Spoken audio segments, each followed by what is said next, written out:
Selamat mendengarkan podcast ini. Berbicara mengenai perlindungan Tuhan atau mencari perlindungan Tuhan yang dimengerti oleh banyak orang selama ini adalah melibatkan Tuhan dalam persoalan hidup ketika seseorang dalam keadaan terancam atau dalam situasi yang tidak menyenangkan, agar Tuhan meluputkannya, atau karena suatu kebutuhan, saudaraku, agar Tuhan memenuhinya, yaitu kebutuhan yang menyangkut jasmani. Inilah cara atau versi mencari perlindungan Tuhan dalam agama-agama pada umumnya, saudara. Versi mencari perlindungan Tuhan. Cara mencari perlindungan Tuhan menurut agama-agama. Dalam hidup orang Kristen, ini cara atau versi mencari perlindungan Tuhan bagi orang-orang Kristen yang belum dewasa. Bagi orang-orang Kristen yang masih kanak-kanak. Mencari perlindungan Tuhan karena sedang dalam situasi yang tidak menyenangkan, dalam keadaan terancam,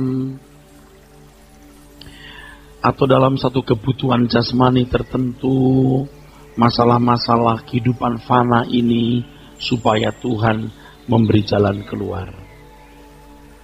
Dan selama ini pasti di dalam pikiran saudara, itulah satu-satunya pengertian mencari perlindungan Tuhan, saudara. Itulah yang saudara pahami sebagai mencari perlindungan Tuhan. Saya mau memberitahukan kepada saudara versi orang Kristen yang dewasa. Cara mencari perlindungan Tuhan yang dewasa. Mencari perlindungan Tuhan artinya berusaha untuk mengerti kehendak Tuhan. Melakukan kehendak Tuhan dan memenuhi rencananya. Atau dengan kalimat lain, berusaha berkenan kepada Tuhan. Jadi ketika kita berkata, Tuhan, aku memilih Engkau, aku berlindung kepadamu, itu artinya, Tuhan, aku mau mengerti kehendak-Mu, aku mau melakukan kehendak-Mu, aku mau memenuhi rencana-Mu dalam hidupku, karena itulah yang aman bagiku. Itulah yang membuat aku aman. Kalau hanya aku tidak bermasalah ekonomi, keadaan sekitarku tidak mengancam, rumah tanggaku baik-baik, itu belumlah keadaan yang aman bagiku. Tuhan berfirman, jangan takut kepada apa yang dapat membunuh tubuh, tapi yang tidak berkuasa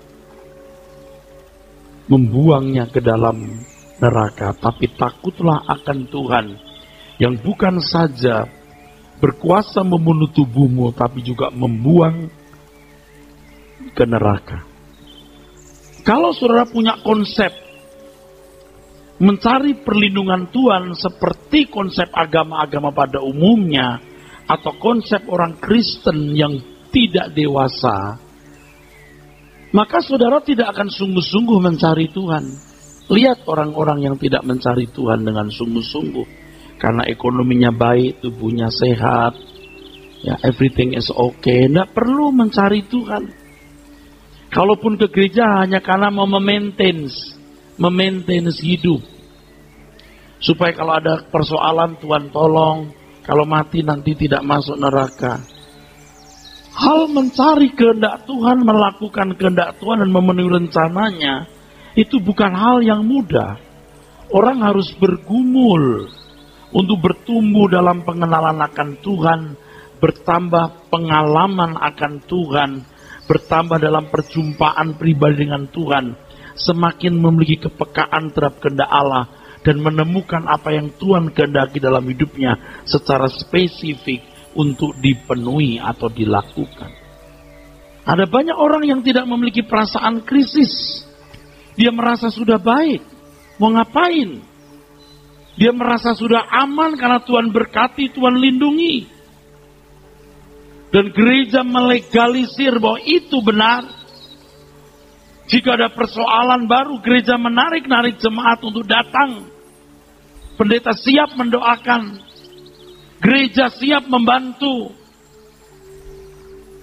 Sehingga banyak orang sampai sekarang tidak mengerti apa artinya mencari perlindungan Tuhan secara dewasa. Sudah ngerti maksud saya? Sudah paham yang saya maksudkan? Jangan mencari perlindungan Tuhan cara kanak-kanak.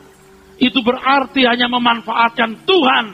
Tuhan tidak menjadi Tuhan, tapi Tuhan menjadi pembantu. Merusak hierarki. Tuhan yang mestinya menjadi majikan, bukan Tuhan yang dimanfaatkan, tapi mestinya kita yang dimanfaatkan oleh Tuhan, saudaraku, sebagai pelayan, sebagai hamba, sebagai ciptaan. Berkenaan dengan ini, saudara, apa itu visi? Apa yang dipahami visi, saudaraku, oleh saudara selama ini? Apa itu visi? Pasti banyak orang salah memahami kata visi. Sama seperti banyak orang salah memahami apa artinya mencari perlindungan Tuhan. Ingat, kalau kita tidak mengerti kehendak Tuhan, tidak melakukan kehendaknya, tidak memenuhi rencananya, belum aman. Kalau kita belum berkenan di hadapan Tuhan, belum aman. Memang keselamatan bukan karena perbuatan baik. Memang keselamatan bukan karena perbuatan baik. Tetapi kalau kita menerima anugerah Tuhan, itu berarti kita orang-orang yang harus dimuridkan dan bertumbuh menjadi manusia Allah yang memiliki karakter seperti Tuhan Yesus atau karakter Kristus. Untuk itu kita ada di sini, belajar firman kebenaran supaya kita bertumbuh. Visi artinya kemampuan untuk melihat pada inti persoalan. Sehingga kita memiliki pandangan atau wawasan ke depan untuk menyelesaikan persoalan itu. Visi adalah kemampuan untuk melihat pada inti persoalan. Sehingga kita memiliki pandangan atau wawasan ke depan untuk menyelesaikan inti persoalan tersebut. Selama ini kita mendengar orang punya visi ini, visi ini, visi itu. Kita harus melihat inti persoalan, saudaraku. Dan untuk mengerti inti persoalan ini, kita harus bertanya kepada Tuhan yang menciptakan kehidupan, yang mengerti apa inti persoalan hidup ini. Dan kalau saudara belajar kebenaran inti persoalan hanya pada satu titik, mengembalikan manusia ke rancangan semula. Itu inti persoalan. Saudara, visi kita tahun depan adalah kita bangun gereja baru. Kita beli tanah di sebelah, itu visi kita. Visi saya, saudara sekalian, kita akan menginjil daerah Mentawai. Visi kita tahun ini adalah berbuah-buah. Inti persoalannya apa? Jadi bias. Akhirnya visi-visi itu hanya sebuah gerakan untuk memobilitas jemaat guna mencapai meraih apa yang dimimpikan oleh manusia. Inti persoalan adalah setiap saudara menjadi manusia yang berkenan kepada Tuhan. Itu inti persoalan. Tidak ada persoalan yang lebih besar dari ini. Kalau saudara menjadi manusia yang berkenan kepada Tuhan, sesuai dengan yang dikehendaki Allah, supaya kamu hidup tidak bercacat, tidak bercela. Apalagi yang saudara butuhkan jika Tuhan di pihak kita? Kalau saudara percaya bahwa alam semesta ini diciptakan oleh Tuhan yang maha kuat, ada pribadi agung yang mengontrol dan mengendalikan segala sesuatu, yaitu Tuhan semesta alam. Inti persoalan ini harus kita pahami. Jadi kalau kita berkata, Tuhan aku belum menikah, Tuhan berkata, kamu tidak ngerti inti persoalanmu, nak. Tuhan aku berlindung kepadamu, Tuhan aku nyaman dengan rumah ini, banyak preman-preman. Kamu tidak ngerti inti persoalanmu. Saya bukan tidak senang Anda punya rumah yang jauh dari preman, dari begal. Saya bukan tidak senang Anda punya jodoh. Tapi inti persoalan bukan di situ. Jangan bodoh dong. Kecuali kita monyet. Yang inti persoalan kan pisang. Tempat yang jadi habitat hidupnya. Habitat kita bukan di sini, pada akhirnya di langit baru, bumi baru. Kita hanya hidup 70 tahun di bumi ini. Apa yang kita persoalkan? Inti persoalan kita bukan 70 tahun di bumi, tapi bagaimana kita menjadi anak-anak Allah yang diterima di rumah abadi, di kekekalan nanti. Itu intinya. Anda tidak boleh tidak tertarik hal ini. Kecuali saudara menjadi binatang. Jangan tertarik dengan kekekalan. Tapi kalau saudara manusia, Anda harus memikirkan inti persoalan hidupmu yang membuat kamu tidak aman. Jangan merasa aman dengan uang cukup, rumah besar, everything is okay di bumi ini. Tapi persoalkan apa kalau kamu menghadap Tuhan, Dia berkata, ini anakku yang kukasihi.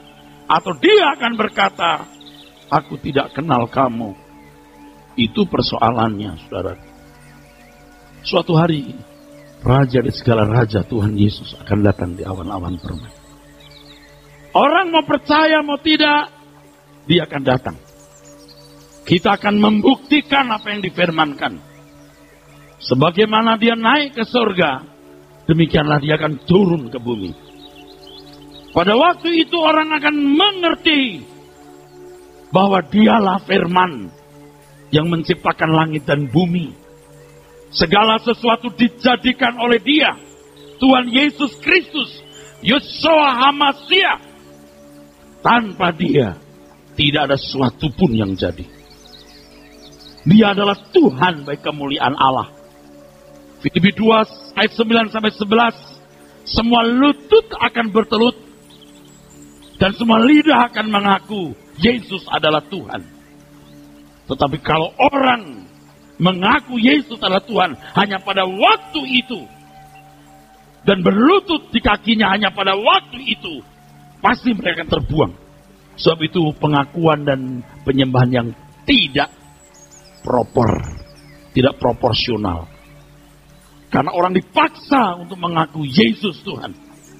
Orang dipaksa untuk berlutut menyembah Dia Raja, King of all kings. Mestinya kita yang hari ini memaksa diri kita berlutut. Memaksa diri kita mengaku Yesus Tuhan. Bukan hanya dengan perkataan, tapi dengan perbuatan. Bahwa segala sesuatu yang kita lakukan harus kita lakukan untuk Tuhan. Baik makan atau minum atau segala sesuatu yang lain kita lakukan untuk Tuhan. Banyak orang menghabiskan waktunya dengan berbagai kesenangan-kesenangan. Dia mati dalam kemiskinan. Kalau saudara mau jadi orang Kristen normal yang benar, hidup hanya untuk kesenangan Tuhan. Ini persoalannya. What is the reason I live? Apa alasan aku hidup? Itu persoalannya, saudaraku sekalian. Itu inti persoalan. Kecuali kita monyet, kita tidak perlu tahu untuk apa kita diciptakan Tuhan.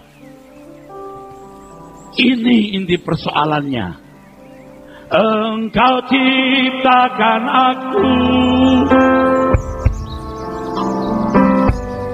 untuk menyenangkanmu. Sepanjang hidup ini sampai di surga nanti, menyenangkanmu selalu. Di mana engkau ada, aku rindu berada. Engkau kesukaanku, batu karang perhentian tak akan tergantikan.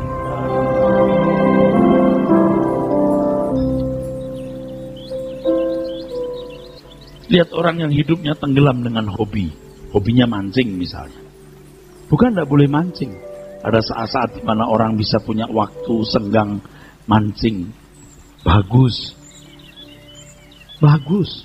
Tapi kalau tiap Jumat harus keluar rumah, pulang Minggu sore. Kecuali tukang pancing dan jual pancing. Memang itu nafkahnya. Habis waktunya untuk mancing. Moge motor gede. Jumat malam sudah keluar kota. Pasti nggak ke gereja. Tiap hari dia lap. Bini aja nggak dilap. Dia lap. Siang malam di otaknya cuman moge. Ada orang yang hobinya golf. Kalau golf untuk olahraga bagus. Bagus. Golf untuk approach pendekatan dengan seseorang bagus dalam bisnis. Tapi golf cuma untuk happy. Sesekali boleh, bukan nggak boleh. Tapi jam 4 pagi sudah bangun, wah hampir seminggu 4-5 kali berangkat pagi ke Bali untuk golf. Makan malamnya di Jakarta. Cuman demen tuh, bola putih masuk ke lubang, tuh, haha. Dia nggak sadar ntar masuk lubang neraka dia. Habis waktunya. Dia tidak menghormati Tuhan loh. Bukan nggak boleh loh. Semua harus ditempatkan secara proporsional. Ada yang hobinya batu akik. Kalau dia dagang dia mesti pinter. Dia tiap hari kerjanya batu, betul.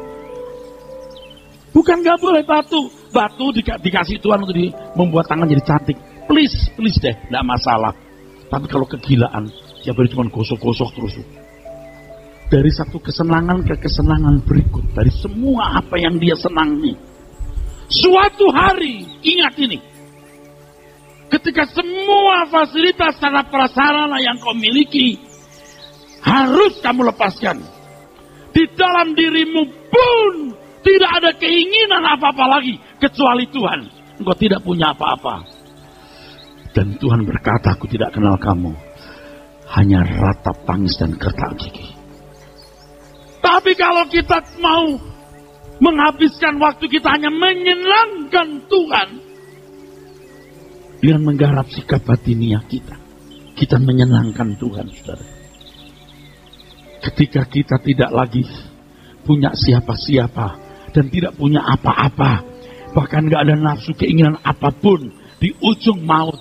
Kita punya Tuhan yang mendampingi kita. Persoalannya di kekekalan. Kok 70 tahun kau persoalkan. Kekekalan tidak kamu pedulikan. Pakai. Amin, saudara. Coba sadar, saudaraku. Sadar, saudara. Jangan seperti di Lukas pasal 12. Ada orang kaya yang terus mau menambahkan miliknya. Dan berkata, hai jiwaku senanglah dengan semua ini. Buset, bodoh bener. Hai kamu orang bodoh, kata firman Tuhan. Malam ini diambil nyawamu untuk siapa itu nanti? Untuk anak gua. Anakmu sudah punya rezeki sendiri mesti. Saudara kalau nurut firman ini, Anda gak jadi miskin loh. Anda gak kurang seneng. Tidak mengganggu kinerja kerja bisnis saudara. Tapi jadi manusia unggulan yang akan dilayakkan masuk kerajaan surga. Jangan di gereja cuma mari kita berlindung kepada Tuhan. Tuhan, aku berlindung kepadamu. Masalahmu apa? Enggak tahu Tuhan. Sekarang sulit cari nafkah. Itu bukan inti persoalan, nak.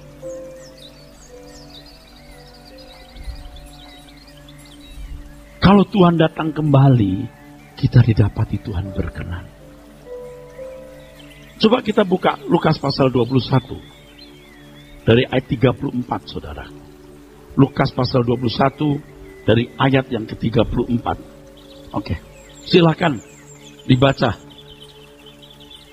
Jagalah dirimu supaya hatimu jangan syarat oleh pesta pora dan kemabukan serta kepentingan-kepentingan duniawi, dan supaya hari Tuhan jangan dengan tiba-tiba jatuh ke atas dirimu seperti suatu jerat. Terus? Sebab ia akan menimpa semua penduduk bumi ini. Berjaga-jagalah senantiasa sambil berdoa, supaya kamu beroleh kekuatan untuk luput dari semua yang akan terjadi itu, dan supaya kamu tahan berdiri di hadapan Anak Manusia. Oke, sekarang perhatikan saya, saudara. Saudara, kalau suatu hari nanti lihat kekekalannya, saudara baru tahu betapa dahsyatnya kekekalan itu. Api neraka yang mengerikan, atau di pihak lain kemuliaan surgawi. Anda akan sangat mengharapkan saya berkhotbah lebih keras dari ini, saudara. Supaya saudara siuman, supaya saudara sadar, saudara. Banyak komunitas tidak menyadarkan umat. Euforia dengan hidup mentang-mentang punya Tuhan. Tuhan yang melindungi, Tuhan yang menjaga. Tapi tidak mengajarkan inti persoalan hidup, saudara. Ayat 34, mari dibaca ulang. Jagalah dirimu, supaya hatimu jangan syarat oleh pesta pora dan persoalannya di dalam dirimu. Jaga dirimu. Bukan jaga uangmu, bukan reputasimu, bukan kehormatanmu.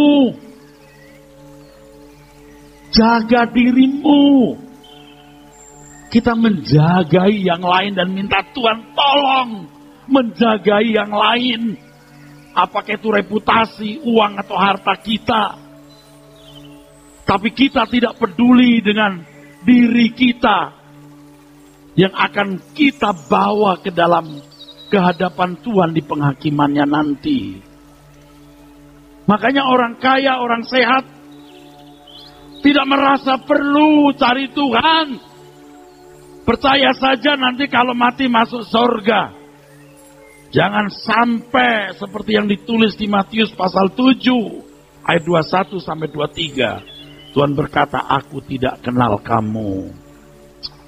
Itu mengerikan, saudaraku sekalian. Tuhan bukan mau menjebak orang pada saat dimana orang tidak punya kesempatan memperbaiki diri. Barulah Tuhan berkata, aku tidak kenal kamu. Mestinya sekarang ini Tuhan berbicara dan kita mau mendengar. Kita jaga diri kita. Kita berkata kepada Tuhan, selidiki aku Tuhan. Kenali aku Tuhan. Apakah jalanku serong? Jangan persoalkan apa yang tidak major. Minor issue. Yang tidak mutlak. Jangan dimutlakkan. Yang mutlak itu ini. Bagaimana menjadi manusia Allah yang berkenan kepadanya. Jaga dirimu, itu inti persoalannya. Tuhan, kau tahu keadaanku, Tuhan, kau tahu masalahku. Itu bukan persoalan, anakku. Persoalannya adalah dirimu. Katakan amin. Diri kita ini loh. Jangan syarat dengan pesta pora dan kemabukan. Bicara soal pesta pora bukan hanya soal makan-makan.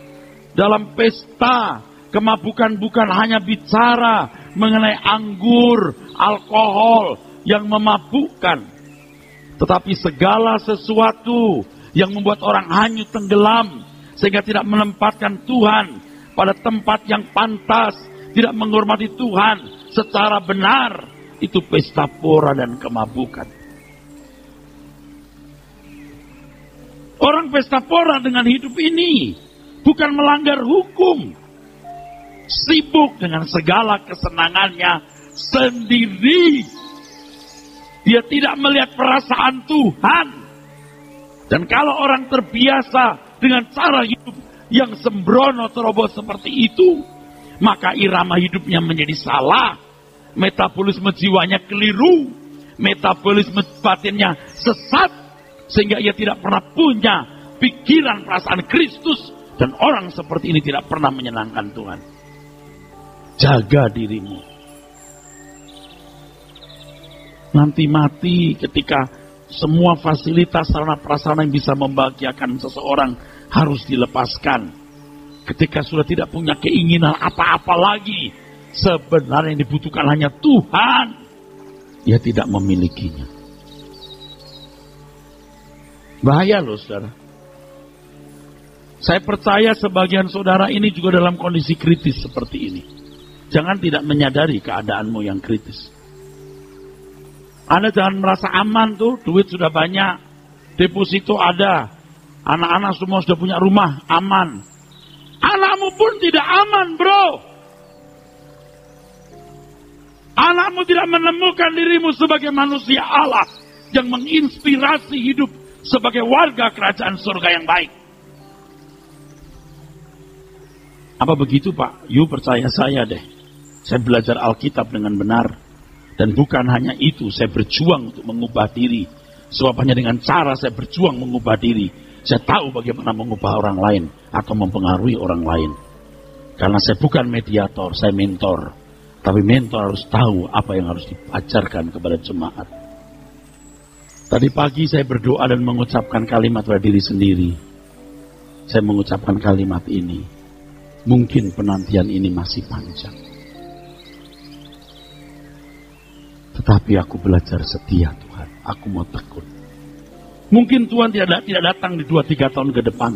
5 tahun, 10 tahun ke depan. Mungkin Tuhan datang 30 tahun ke depan. Dan mungkin aku juga tidak menyaksikan langsung kedatangan Tuhan. Penantian ini bisa panjang. Tapi aku harus tekun Tuhan.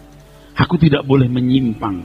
Kalau seorang musafir jalan, jangan berkata, masih ada waktu. Sehingga kita bisa cari sambilan, selingan. Bahaya. Aku harus jalan terus. Dan tidak noleh ke belakang. Aku harus jalan terus.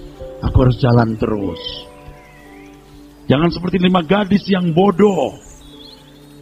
Yang tidak memiliki persediaan minyak. Karena menganggap remeh. Bahwa ia masih bisa berkesempatan mencari minyak. Ketika mempelai itu datang. Maka dikatakan dalam firman Tuhan tadi apa? Teruskan bacanya.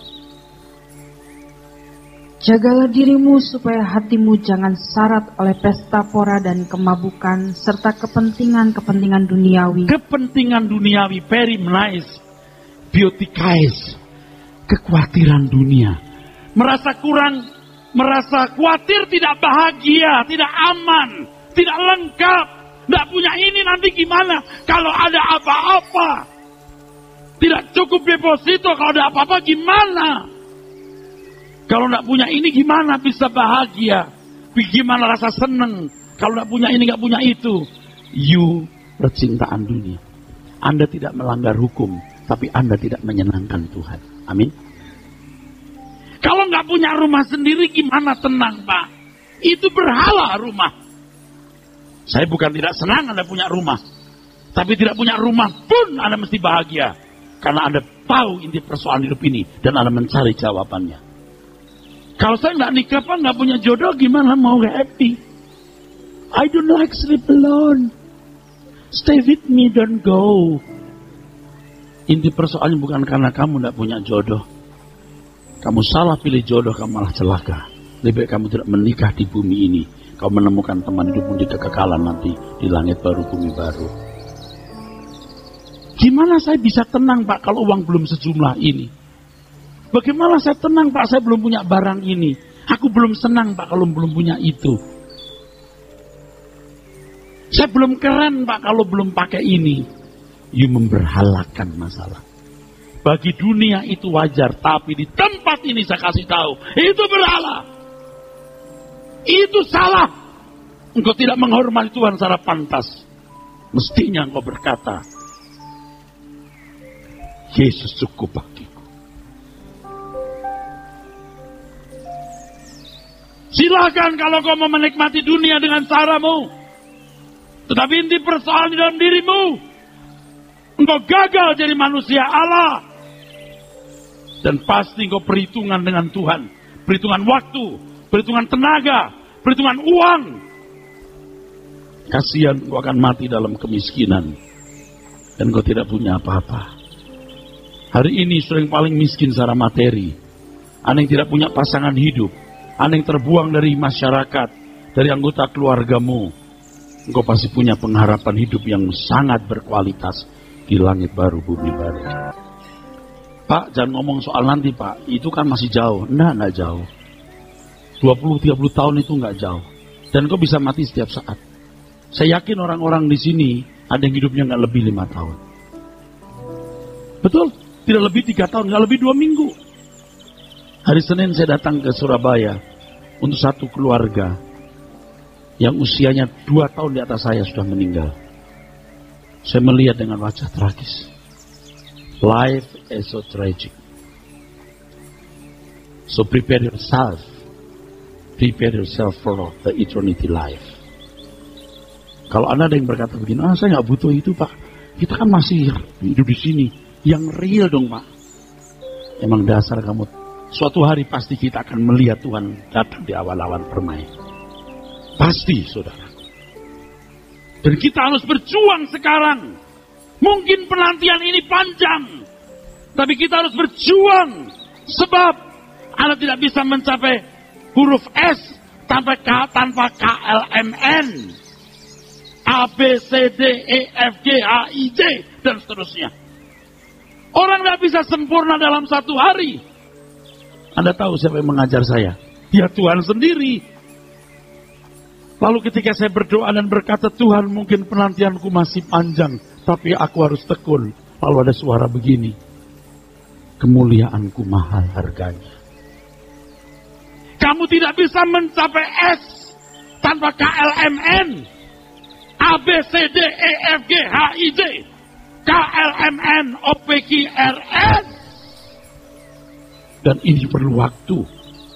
Nah kalau orang merasa sudah tidak punya persoalan, bayangkan, mati stagnan, dia tidak bertumbuh, saudaraku. Saya saja nih kalau bertemu muka dengan Tuhan, belum tentu saya berani hari ini. Tapi saya sedang mempersiapkan diri supaya saya tahan berdiri di hadapan anak manusia. Amin, saudara. Saya 35 tahun melayani pekerjaan Tuhan. Banyak kesalahan yang telah saya lakukan. I was wrong. Tapi tahun-tahun belakangan ini saya nggak mau salah lagi. Saya mau sampaikan kebenaran, saudara. Dan saya berusaha untuk berubah. Hanya dengan saya berubah, saya bisa mengubah orang lain. Dan saya tahu bagaimana caranya berubah. Tidak mungkin saya mengarang-arang cerita. Tuhan, penantian ini panjang. Lalu saya karang-karang. Tidak. Saya melakukan. Saya mengalami. Kemuliaanku mahal anakku. Ya Tuhan. Kamu tidak bisa mencapai S tanpa KLMN. Harus A, B, C, D. Jadi nggak berhenti. Nggak boleh merasa sudah puas. Aku jadi orang Kristen yang baik. Anda pikir saya tidak mengalami mujizat? Saya mendoakan orang buta melihat, saya pun sudah melakukan. Tapi itu bukanlah nilai lebih hidupku. Itu prestasi Roh Kudus, bukan prestasiku. Kalau prestasiku sendiri di pimpinan Roh Kudus, aku menjadi berkenan, baru itu nilai abadi. Tidak perlu mesti sampai punya pengalaman ajaib-ajaib begitu. Yang penting Anda berkenan kepada Tuhan. Amin. Teruskan Ibu, baca. Dan supaya hari Tuhan jangan dengan tiba-tiba jatuh ke atas dirimu seperti suatu jerat. Kematian itu bukan jerat. Coba kalau orang sakit lalu dokter berkata, Bu ini kira-kira tinggal 6 bulan usia ibu. Wah langsung, kedandapan tuh loh. Kayak mau jatuh ke darat itu. Waduh. Aduh. Saudara mestinya mendengar begitu tenang. Pak, ini kira-kira usia maaf saya jujur ya Pak, tinggal 6 bulan. Oh, kenapa nggak 2 minggu sekalian Pak? Kematian itu indah. Bukan jerat.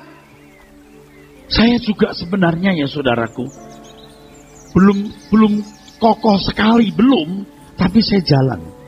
Saya sih sebenarnya juga pada mulanya tidak pengen ketemu Tuhan Yesus, tapi kalau mati ke surga lah Tuhan. Tapi kalau ketemu engkau jangan dulu lah. Tapi saya paksa, aku mau ketemu Tuhan. Aku memilih ketemu Tuhan. Aku pilih pulang ke kerajaan surga. Paksa. Kalau enggak saya jadi pendeta yang duniawi. Dulu kesenangan saya itu pelayanan. Sekarang saya robah kesenanganku Tuhan. Kalau aku melayani karena Tuhan. Bukan, sekarang punya gereja besar. Jemaat banyak, aku senang. Saya berkhianat kepada Tuhan. Paksa diri. Tuhan, aku mau merindukan Engkau. Aku belajar tidak betah di bumi, Tuhan. Aku mau menyenangi perjumpaan dengan Engkau. Dan menaruh kerinduanku untuk bertemu denganmu. Paksa!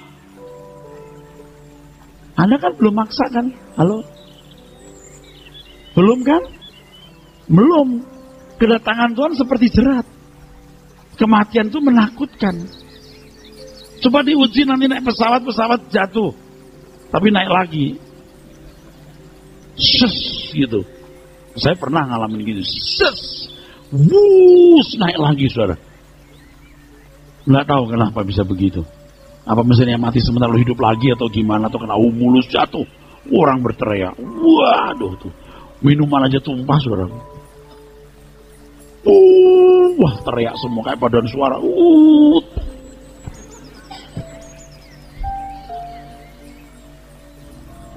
Waktu itu saya belum siap seperti hari ini. Sekarang ya lebih siap lah. Dan saya mengajak saudara untuk siap. Amin. Apalagi bapak-bapak yang usia ada 50-60 tahun. Aduh. Pak, kita sudah pegang boarding pass, Pak. Harus kenceng nyari Tuhan, Pak. Udah jangan punya kesenangan lain. Betul, Pak. Betul. Nah, khotbah saya nggak bisa dibayar pakai duit. Nah, nggak bisa dibayar. Kebenaran ini nggak bisa dibayar. Dengan perasaan seperti ini, dengan emosi seperti ini, dengan kerinduan untuk supaya saudara sungguh-sungguh selamat, nggak bisa dibayar, saudara. Aku juga takut, saudara, kalau berhadapan dengan Tuhan, lalu saya tidak berkenan, saudara. Ayo bertobatlah, yang tua-tua nih loh. Udah jangan genit-genit lagi ya. Jangan punya kesenangan itu, udah. Makin hari makin dibuang semua. Senangkan Tuhan saja. Supaya kita bisa berkata, bilakah ku pandang wajahmu di dalam kemuliaan Bapa surgawi. Rinduku hausku akan dirimu. Bilakah ku di sana selamanya? Bilakah usai pelayananku, ketika di depan tata suci kau panggil nama yang baik. Bilakah ku di sana? Nanti kita punya nama baru, artinya identitas baru. Bukan dalam arti harafiah nama baru, tapi identitas baru. Ya mungkin juga nama baru gitu harus disebut. Kita bengong aja. Siapa yang dipanggil? Kita tahu tuh. Kat, siapa Kat?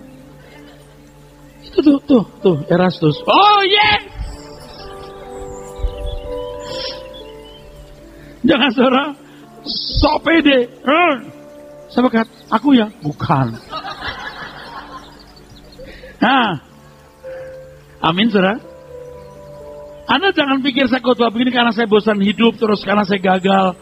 Saya nggak gagal. Pendidikan saya, jabatan saya nggak gagal. Makan minum saya cukup, posisi saya baik, fasilitas hidup saya cukup. Saya bukan orang gagal, saudara. Tapi saya memilih Tuhan. Kalau tidak begitu, saya nggak bisa menginspirasi saudara. Amin. Kau janjikan langit baru dan bumi yang baru. di mana tiada air mata, duka cita. Aliran air kehidupan mengalir dari tatamu, keteduhan sempurna abadi. Bersama orang kudus sujud menyembah selamanya. Rinduku, rinduku, hausku, bilakah ku diam di sana.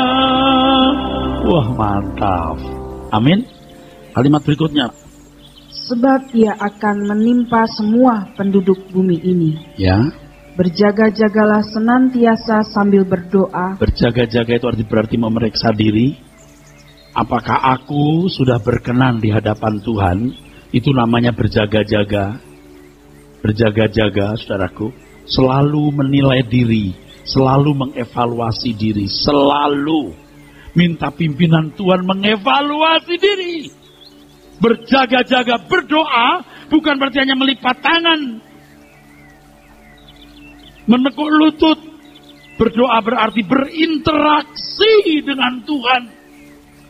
Makanya Bapak Ibu, Anda harus ada perjumpaan dengan Tuhan, menemukan Tuhan. Cahaya hidup saudara akan berbeda. Orang yang bertemu Tuhan itu cahaya hidupnya lain. Damai sejahteramu melampaui segala akal. Dulu kalau saya ngomong sama istri itu formalitas legalitas. Mam, nanti siapa yang jemput? Atau saya itu siapa? Udah. Nanti biar sopir atur ya. Formalitas legalitas. Tuhan lihat batinku. Kamu kok ngomongnya begitu? Sekarang kalau aku bilang, Mam nanti jemput siapa? Aku mengatakan dengan penuh belas kasihan.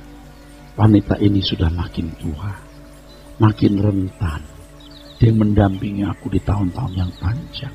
Kasihan dia. Aku harus mencintai dan melindungi dia. Beda. Ini bukan urusan aku dengan biniku. Urusanku dengan Tuhan juga. Dia lihat batinku. Seberapa aku mencintai dia dan berbelas kasihan kepadanya. Dia tidak lagi slim and beautiful. Seperti waktu muda. Beratnya hanya 47, 46. Sekarang bisa 2 kali lipat atau 1,5 kali lipat. Tapi harus cantik terus di mataku. Dan aku harus melindungi dia. Itu batinku yang harus berbicara. Saya ketemu banyak wanita cantik saudaraku. Tapi aku pilih istriku satu-satunya. Dalam segala hal. Apalagi dengan pasangan hidup. Apalagi kalau dulu dia tuh pasangan saya ini ngomong apa yang melukai saya. Saya mesti pasang kuda-kuda untuk melukai dia juga. Tapi cara yang cerdas. Cara yang cerdas gini. Pura-pura gak ngomong. Kita diem gitu. Ajak makan gak? Udah kenyang. Kita main sekak gitu. Kita konyol saudara. Sekarang kita belajar.